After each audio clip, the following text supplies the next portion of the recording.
Hello there, everybody, and welcome back. I'm Daniel, middle name. You're not getting more than a middle initial out of me, Dr. Dentist. Valvo. I went to the dentist today, and there they gave me this cool floss. Now, floss is a line. It's a one-dimensional shape.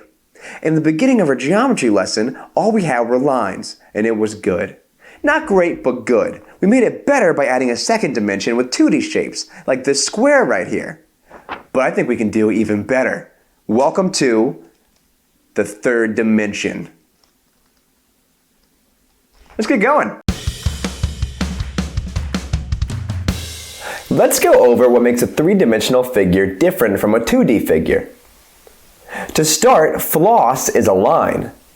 It has a length, but not a width or a height. It has one dimension, length. Now this square is a bit different. It's got a length and a width, but still no height. It has two dimensions, length